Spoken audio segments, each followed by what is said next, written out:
Welcome to HM academy. आज के इस वीडियो में हम देखेंगे Karnaugh map for 4 variables SOP form. तो सबसे पहले हम एग्जांपल लेते हैं b plus a complement c plus a c complement d, और इसके अंदर हम देखते हैं हमारे पास कौन सी फॉर्म है, SOP। तो ये हमारे पास एक और फॉर्म आती है स्टैंडर्ड फॉर्म। स्टैंडर्ड फॉर्म ये हमारे पास कौन सी फॉर्म है, स्टैंडर्ड फॉर्म है। स्टैंडर्ड फॉर्म इसलिए क्योंकि आप देख सकते हैं b के साथ a भी नहीं है, c भी नहीं है और d भी नहीं है, और a c के साथ हमारे पास क्या नहीं है, b और d नहीं है, और a c d में b नहीं है।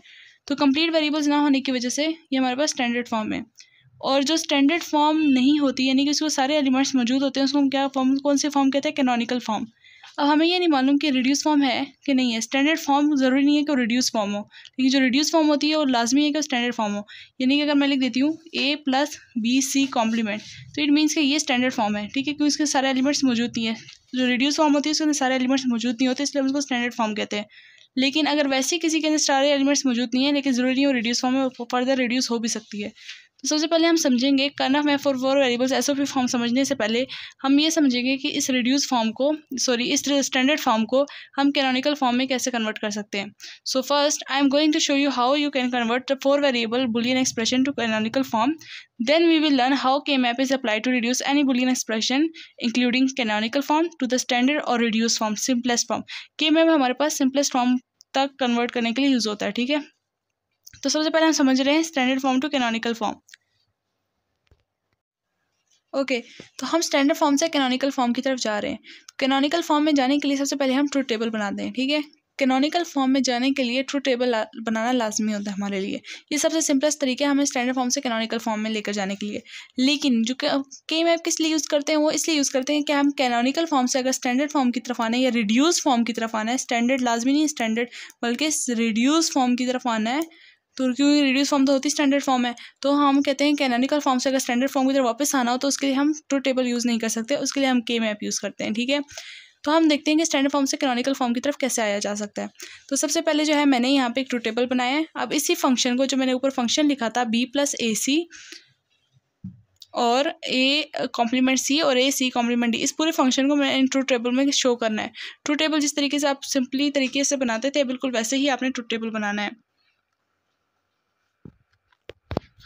अब आप देख सकते हैं हमने ट्रुथ टेबल बना लिया है, और इस ट्रुथ टेबल के अंदर हम SOP के लिए वो वैल्यूज़ लेते हैं जिसके आखिर में जिसका आउटपुट हमारे पास 1 आए। तो SOP के लिए हम कौन सी वैल्यूज़ लेते हैं, SOP के लिए हम लोग वो वैल्यूज़ लेते हैं जिसका आउटपुट हमारे पास 1 आए। तो हमारे पास किस किस के लिए आउटपुट 1 है, M2 के लिए, M3 के लिए, M4 के लिए, M5 6 7 and then 9 and then 12 13 14 and 15। Zero वाली टर्म्स को हम नहीं लेंगे, सिर्फ जो ये मेन टर्म्स में जो 1 वाली फॉर्म्स आती हैं उन आउटपुट 1 दे रहा है, सिर्फ उसी को लेंगे।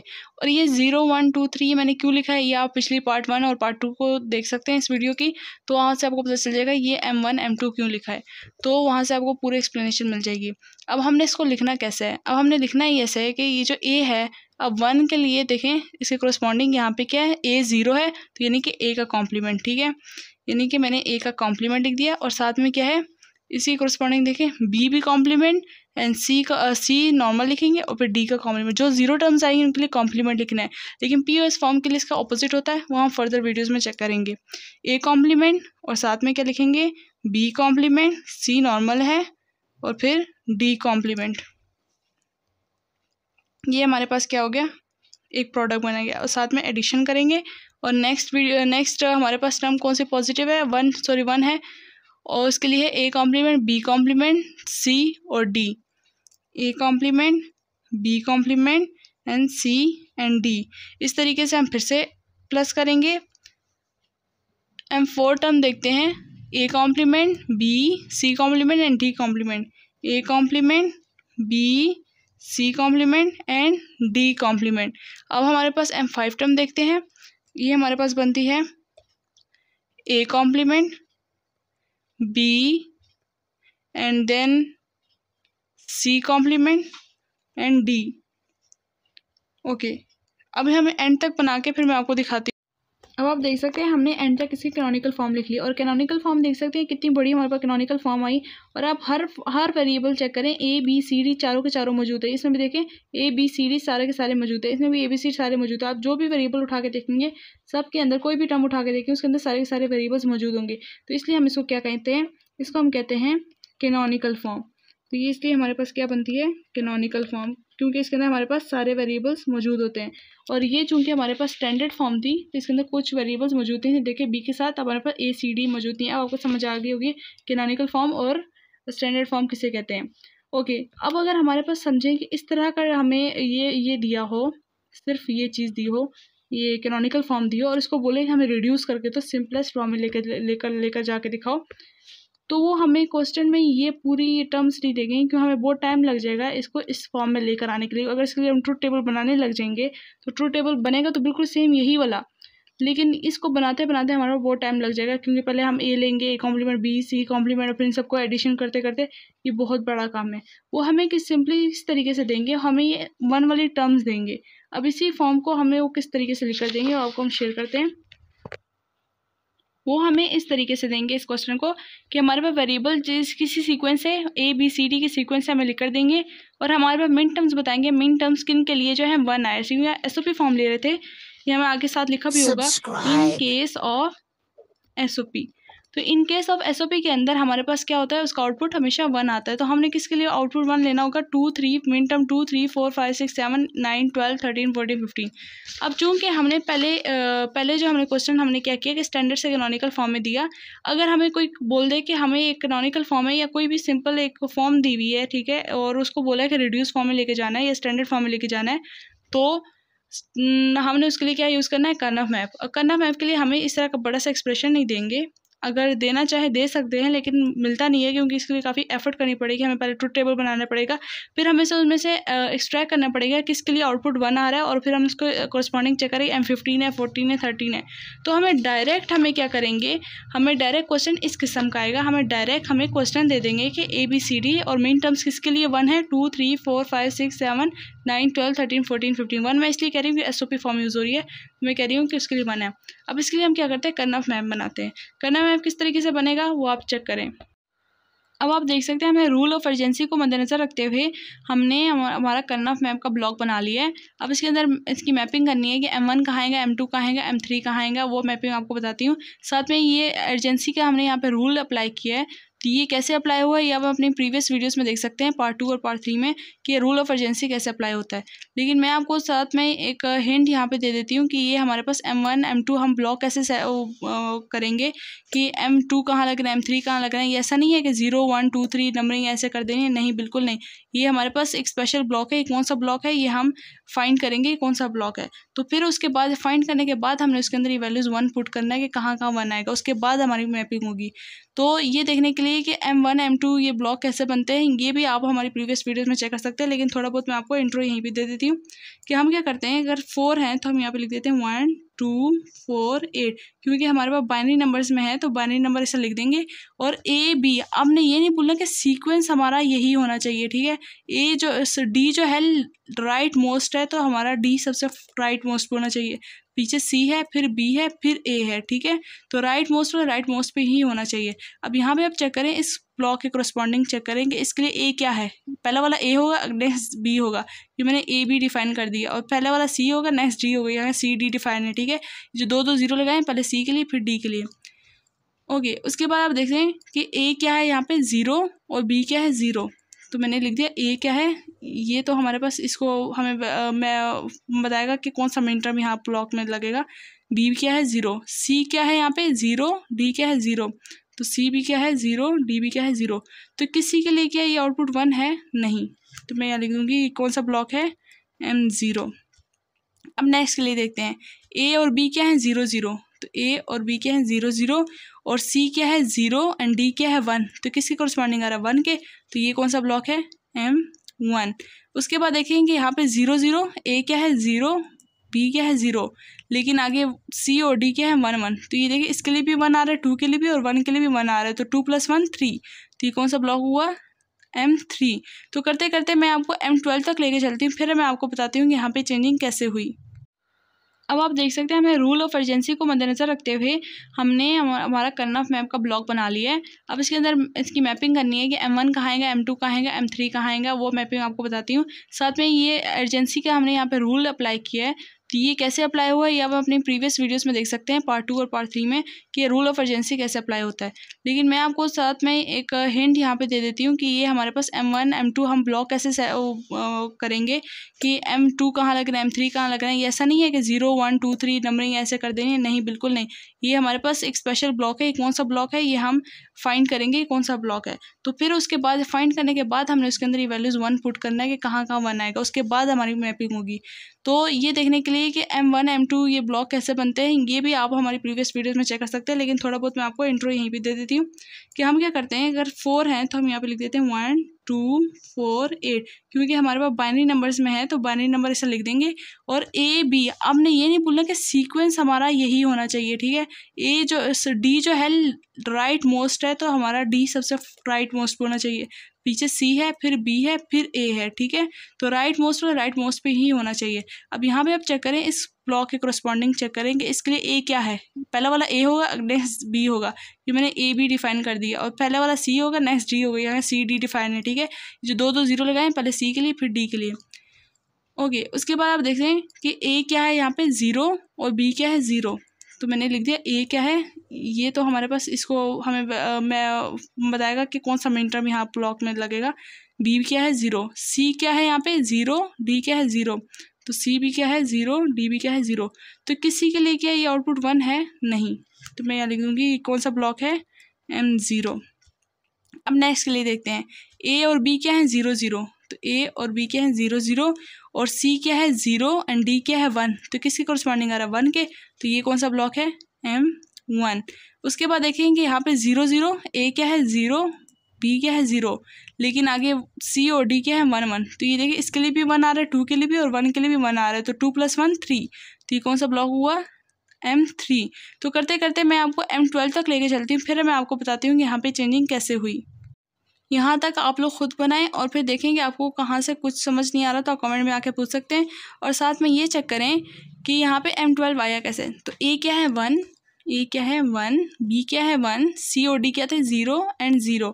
तो मैंने A के करस्पॉन्डिंग क्या आ रहा है 8 और B के करस्पॉन्डिंग क्या आ रहा है 4, 8 + 4 12, तो M12 बन रहा है, ठीक है। फिर नेक्स्ट चेक करते हैं, A क्या है 1, B क्या है 1 और C क्या है 0 एंड देन यहाँ पे चेक करें D क्या है 1। तो इसको अगर हम चेक करें तो 12 + 1 13, इसके करस्पॉन्डिंग 1 और 2 जो 0 इसको हम नहीं लेंगे, तो M13। इसी तरीके से हमने सारे जो है हमने ब्लॉक्स बनाने, M15 M14 and then M8 and then 1 0 0 1 M9 and then M11 and M10। ये अब देखें 1 0, लास्ट ब्लॉक भी बता देती हूँ, 1 0 1 0, तो 8 एंड 2 की करस्पॉन्डिंग 9 10। तो हमारे पास क्या आ गया, हमारे पास नंबर 9 10, तो हमारे पास M10। अब आप क्वेश्चन की तरफ आए, ये देखिए आपका पूरा के मैप का बॉक्स बन चुका है। अब आपने क्या करना है, सिंपल एक नंबर्स इंटर करने हैं और वैल्यूज़ इंटर करनी है 1 के फॉर्म में और 1 की ग्रुपिंग करनी है। और ये के मैप के रूल्स क्या होते हैं हमने पिछली वीडियो आपको बता दिए। अब वहाँ से जाके पूरे के मैप के रूल्स पढ़ सकते हैं और उस रूल्स के तहत हम क्या करेंगे, यहाँ पे इसकी मैपिंग करेंगे। ओके, अब देखिए M किसके लिए 1 होगा, 2 के लिए। M2 कौन सा ब्लॉक है, ये वाला, तो मैं क्या लिख देती हूँ 1। और M3 के लिए भी है 1, M4 के लिए 1, M5 के लिए 1, M7 के लिए 1, M6 के लिए 1, M9 के लिए 1, M12 के लिए 1, M13 के लिए 1, M14 के लिए 1, M15 के लिए 1। तो देख सकते हैं कि हमारे पास हमने ये 1 1 लिख दिए हर जगह, और जो बाकी जो भी बचेंगे जगह उसकी जगह हमने क्या लिख देना है 0। तो यहाँ लिखूँगी 0 0 0 0 0। 0 से हमारा कोई फ़र्क नहीं था, हमें सिर्फ 1 से मतलब है, ठीक है। और 1 की ग्रुपिंग करनी कैसे है, 1 की ग्रुपिंग कई मैम ग्रुपिंग एक रूल उसका ये है कि 1 2 4 8 16, यानी कि 2 की पावर एक्सेप्शन ऑफ 1 के 1 की ग्रुपिंग हो सकती है और बाकी 2n के फॉर्म में। ये 2n ले लें तो 2 आता है, 2 ले तो 4 आता है, 2 ले तो 8 आता है, 2 ले तो 16 आता है। तो 2 की रेस्ट पावर में जो भी टर्म्स आएंगी उसकी ग्रुपिंग करनी है, ठीक है। अब आप देख सकते हैं कि मैं 1 की ग्रुपिंग कर सकती हूँ क्योंकि 1 की ग्रुपिंग अलाउ है, आगे 2 की अलाउ है। क्या मैं इन तीनों की क्या ग्रुपिंग कर सकती हूँ, नहीं। 3 की ग्रुपिंग तो अलाउ ही नहीं है क्योंकि 1 2 4 4 के 2 के उसमें पावर के मल्टीपल में हमारे पास अलाउ है, लेकिन ऐसे 3 4 3 6 7 ऐसे अलाउ नहीं है। सबसे जितना बड़ा ग्रुप बना सकते हैं उतना बड़ा ग्रुप बनाना है। सबसे बड़ा ग्रुप पॉसिबल क्या है, 1 2 3 4 एक ये ग्रुप बना लेती हूँ और 1 2 3 4 एक ये ग्रुप बना लेती हूँ। लेकिन क्या इससे बड़ा ग्रुप बन सकता था, बिल्कुल बन सकता था। ये देखें, अगर मैं इन सब को एक साथ ले लूँ तो कितने का ग्रुप बनेगा, 8 का। तो 8 का ग्रुप क्या पॉसिबल है, बिल्कुल पॉसिबल है। मैं क्या करती हूँ, ऐसा करती हूँ कि ये 8 का ग्रुप बना लेती हूँ। ये पूरा, ये मैंने 8 का ग्रुप बना लिया। और साथ में देखिए अब किसका ग्रुप बनाएंगे, इस वाले का। अब आप यहाँ पे कंफ्यूज हो रहे होंगे, ये मैंने 4 डब्बों का ग्रुप क्यों लिया है, क्योंकि मैंने आपको कहा था 1 2 4 8 16, जितना बड़ा ग्रुप पॉसिबल है उतना बड़ा ग्रुप आपने लेना है। तो मैं अगर 1 और 2 का लेती, क्या ओवरलैपिंग, अच्छा एक और बात यह है कि के मैप में ओवरलैपिंग अलाउड है, ठीक है, ओवरलैपिंग कर सकते हैं। तो अगर हमें कोई ज़रूरत है तो हम ओवरलैपिंग कर सकते हैं। तो 1 और 2 का ग्रुप लेती, ये देखें इन दोनों का M3 और M2 ब्लॉक का अगर मैं ग्रुप लेती तो ये तो 2 ग्रुप बन सकते थे। क्या मेरे पास 4 का ग्रुप पॉसिबल था, मैं तो 4 का ग्रुप ही बना सकती हूँ, ओवरलैपिंग तो पॉसिबल थी। तो मैं जितना बड़ा ग्रुप बना सकती हूँ उतना मेरे लिए अच्छा है, क्योंकि उतना ज़्यादा रिड्यूस होगा, ठीक है। अगर मैं सिंगल सिंगल लूँगी तो फिर तो मेरे पास वही कैनोनिकल फॉर्म आ जाएगी, लेकिन मुझे जितना बड़ा मैं डब्बा लूँगी उतना क्या होगा, मेरे पास रिड्यूस फॉर्म आएगी। तो अब मैं क्या, इसका सबसे बड़ा जो मुश्किल मरहला जो बच्चों को लगता है उसको इंटरप्रिटेशन लगती है। इसकी इंटरप्रिटेशन बहुत ही सिंपल है, अगर आपको एक दफ़ा समझ आ गई और आप हर किसी चीज़ की, हर एक की आप इंटरप्रिटेशन आराम से कर लेंगे। अब इसकी इंटरप्रिटेशन करनी इस तरीके से है कि आपने पहले एक ग्रुप को देखना है। समझो कि ये ग्रुप है हमारे पास, ये एक ग्रुप है अलग और ये 8 का अलग ग्रुप है, ठीक है। तो सबसे पहले हम ये ऊपर वाले 4 ब्लॉक्स का ग्रुप लेते हैं, ठीक है। हमने इसके अंदर कंडीशन ये होती है कि जिसकी बिट चेंज हो रही होती है उसको हमने नहीं लिखना, और जिसकी बिट चेंज नहीं हो रही है, जो कांस्टेंट है, उनको हमने लिखना है। और लिखना किस तरीके से, कॉम्प्लीमेंट और कॉम्प्लीमेंट नहीं है वो कैसे पता चलेगा, वो है इन 0 और 1 की फॉर्म से पता चलेगा। अगर कोई 0 कांस्टेंट है तो फिर हम उसके लिए कॉम्प्लीमेंट लिखेंगे, और अगर कोई 1 कांस्टेंट है तो उसके लिए हम कॉम्प्लीमेंट नहीं लिखेंगे। और पहली टर्म हमेशा ए होगी, बी होगी। ऊपर हमने डिफाइन कर दी कि पहली टर्म हमने क्या बताई है, ए है, और नेक्स्ट क्या है, बी है। और इसमें पहली टर्म हमने बोला सी है, और अगला जो नंबर जो भी बिट होगा वो डी के लिए होगा, ठीक है। तो हम इसको अब इंटरप्रेट करते हैं पहले इस ब्लॉक के लिए, ठीक है। ये स्क्वायर ब्लॉक के लिए, ये फर्स्ट ग्रुप है और ये बीच में ओवरलैपिंग है, लेकिन ये सेकंड ग्रुप है अलग से, ठीक है। इसके साथ ये मैच नहीं हो रहा, ठीक है। ये इसके साथ ओवरलैपिंग करके सिर्फ ये 1 मैच हो रहा है, ठीक है। ओके, अब हमने देखा कि हम यहाँ पे लिख गया ए को, ठीक है। क्या ए इस ग्रुप के लिए चेंज हो रहा है, पहले क्या था ए 0, नेक्स्ट वाले ग्रुप में, नेक्स्ट वाली रो में क्या है 0, तो हम कहेंगे ए चेंज नहीं हो रहा, तो मैं ए को लिख दूंगी। ए को तो लिख लिया, अब कॉम्प्लीमेंट लिखना है कि नहीं, तो 0 है तो 0 चेंज नहीं हो रहा तो कॉम्प्लीमेंट लिखूंगी। उसके बाद देखें, मैंने देखा कि अब मैं बी को चेक करती हूँ। बी पहले वाले ग्रुप में 0 था, अब नेक्स्ट वाली रो के लिए देखें 1 हो गया, तो बी मैं नहीं लिखूंगी, वो उसकी बिट चेंज हो रही है। अब नेक्स्ट सी के लिए चेक करती हूँ। अब सी देखें, पहले वाले ग्रुप में वर्टिकल देखें तो पहले सी क्या था 1 था, और नेक्स्ट वाले उसमें देखें तब भी 1 है। यहाँ पे देखें सी 1 है और 1 ही रहा, तो मैं सी को लिखूंगी। अब क्या मैं इसका कॉम्प्लीमेंट लूँगी, नहीं, मैं इसका कॉम्प्लीमेंट नहीं लूँगी, क्योंकि 1 का कॉम्प्लीमेंट नहीं लेना, ठीक है, सिर्फ 0 वाले टर्म्स का कॉम्प्लीमेंट लेना है। अब डी को चेक करें, पहले इस वर्टिकल ग्रुप के लिए देखें, उस डी क्या था 1 था, और नेक्स्ट वाले के लिए देखें इसी 4 ब्लॉक्स में 0 हो गए, तो क्या इसकी बिट चेंज हो गई, तो इसलिए मैं डी को नहीं लिखूंगी, साथ है प्लस, क्योंकि सम ऑफ प्रोडक्ट्स कर रहे हैं। उसके बाद हम सबसे बड़ा ब्लॉक ले लेते हैं, ठीक है। सबसे बड़े ब्लॉक लेने के लिए हम क्या करेंगे, पहले ए को चेक करते हैं। ए पहले रो के लिए क्या था 0 था, और नेक्स्ट रो के लिए क्या है 1, तो ए हम नहीं लिखेंगे क्योंकि वो तो चेंज हो रहा है। अब बी की बिट चेक करते हैं। पहले बिट बी के लिए पहली रो के लिए क्या थी 1 थी, और नेक्स्ट रो के लिए हमारे पास क्या रही 1 ही रही, तो हम बी लिखेंगे। और बी क्या होगा, सिंपल, ये नहीं कि कोई कॉम्प्लीमेंट नहीं होगा क्योंकि यहाँ 0 नहीं है बी का, ठीक है। उसके बाद सी लिखेंगे, क्योंकि चारों के लिए, तो सी यहाँ पे 0 0 फिर यहाँ 1 में चेंज हो गया, तो इस सारे वर्टिकल्स, इस सारी वो वर्टिकली रोज को चेक वर्टिकल कॉलम को चेक करना है। सब के लिए वो कांस्टेंट होना चाहिए। अब सबके लिए कांस्टेंट तो नहीं है, पहले 0 था, यहाँ पे भी 0 सी, लेकिन यहाँ पे जाके 1 हो गया, सी मैं नहीं लिखूंगी। अब डी की बारी है, पहले यहाँ डी 0 था फिर 1 हो गया, तो मुझे पता चल गया इस रो के लिए 0, इस कॉलम के लिए 0 था डी, और फिर इस कॉलम के लिए 1 हो गया, तो डी भी नहीं लिखूंगी, साथ ही में प्लस कर दूंगी। फ्रेंड्स, हमने यहाँ पे जो है एक रूल को मिस कर दिया है। वो रूल क्या था, ओके, हमने वो रूल अप्लाई किया पर एक जगह अप्लाई नहीं किया, ठीक है। वो रूल ये था कि सबसे बड़ा ग्रुप लेना है, ठीक है। जितना बड़ा हमारे पास बन सकता है उतना बड़ा लेना है, जितना एंड तक जा सकता है, ठीक है। लेकिन हमने इसमें देखे 8 से बड़ा ग्रुप नहीं बन सकता, तो 8 लिया, और इसमें मैक्सिमम पॉसिबल कितना था 4 था। लेकिन यहाँ पे हमने 1 के बजाय अगर 2 का ग्रुप चेक करें तो क्या 2 का ग्रुप पॉसिबल था, क्योंकि ओवरलैपिंग तो पॉसिबल थी। यस, 2 का ग्रुप पॉसिबल था, तो हमने क्यों नहीं लिया, गलती की है। तो हमने यहाँ पे 1 का उसके साथ ग्रुप लेना है, ठीक है, 2 का ग्रुप लेना है, ठीक है, क्योंकि सबसे बड़ा पॉसिबल ग्रुप क्या है, अगर ये वाला 1 इसलिए नहीं सकते क्योंकि 3 का पॉसिबल नहीं है, ठीक है, 2 का लेना है। अब इसके अंदर हम देखें तो इसके लिए ये लास्ट वाली टर्म ये पूरी की पूरी नहीं आएगी क्योंकि 2 का ग्रुप बन गया। अब इसके लिए हम ए की फॉर्म देखते हैं, क्या ए यहाँ पे चेंज हो रहा है, इस रो में चेक करें और इस रो में चेक करें, ए चेंज नहीं हो रहा, तो ए एज इट इज़ ही आएगा। और साथ में हम बी को चेक करते हैं, बी पहले 1 था फिर 0 में कन्वर्ट हो गया, तो बी हम नहीं लिखेंगे। और सी को देखें, सी दोनों एक ही कॉलम है, तो सी और डी तो वही रहेंगे, लेकिन सी क्या आएगा 0 यानी कि निगेशन में आएगा। और ये देखें सी का ऊपर आएगा कॉम्प्लीमेंट और साथ में डी बाहर कॉम्प्लीमेंट क्या आएगा, तो ये हमारे पास आ गया। अब आप देख सकते हैं कि जो हमने ये फॉर्म बनाई है, अब हमने ये इस फॉर्म को हमने करना कैसे है, मतलब कि इस फॉर्म को हमने कैनोनिकल फॉर्म से कैसे ड्राइव किया, और ये आपने सारा कुछ देख लिया। अब आप इसको चेक करें तो इसको वेरीफाई भी कर सकते हैं कि हमने इसको सही प्रूफ किया है कि नहीं किया। बिल्कुल सही प्रूफ किया है, क्योंकि देखें हमने इसको जिस फॉर्म से ड्राइव किया था वही फॉर्म हमारे पास दोबारा आ गई है। अब अगर आप इसको चेक करें तो हमारे पास ये चेक करें, यही फॉर्म है ए कॉम्प्लीमेंट सी और बी और प्लस ए सी कॉम्प्लीमेंट डी। तो ये जब हमारे पास वही फॉर्म आ गई है, पहले हमने क्या किया, इसी फॉर्म को कैनोनिकल फॉर्म में हमने कन्वर्ट किया। ये हमारे पास कैनोनिकल फॉर्म आई थी और कैनोनिकल फॉर्म के मेन टर्म्स हमने उठा लिए थे, और जब मेन टर्म्स हमें मिल गए थे तो हमने क्या किया, उन्हीं मेन टर्म्स को रिड्यूस किया। तो हमें ये प्रूफ करने के लिए, हमने एक ही एक्सप्रेशन को प्रूफ करने के लिए कि कैनोनिकल फॉर्म से जब हम रिड्यूस करते हैं वो वाकई सही आती है कि नहीं आती, इसलिए हमने पहले आपको कैनोनिकल फॉर्म में कन्वर्ट करना सिखाया। उसके बाद हमने आपको यहाँ पे वापस हमने स्टैंडर्ड फॉर्म में लेकर आए कि वापस वही टर्म आ गई, तो हम यहाँ के मैम से रिड्यूस फॉर्म में लेके जा सकते हैं। और ये सिंपलेस्ट रिड्यूस फॉर्म है। अगर हमें कोई और एक्सप्रेशन ऐसे दी जाती कि उसको रिड्यूस फॉर्म में लेकर जाएं, तो आप उसके लिए सिंपली तरीके से आप आराम से कर सकते हैं, और इसके लिए कोई मुश्किल नहीं है, क्योंकि आपको मेन टर्म्स दिए होंगे और आपने उसे आराम से कर लेने हैं। तो आज के लिए इतना ही। Thank you so much. अगर आपने पीएस के लिए POS फॉर्म के लिए देखना है तो हमारी नेक्स्ट वीडियो का वेट करें, और आप हमारे चैनल पर जाके देख सकते हैं, इंशाल्लाह अपलोड होगी। और साथ में हमारे चैनल को लाइक करें, शेयर करें और सब्सक्राइब करें। Thank you so much. अल्लाह हाफिज़।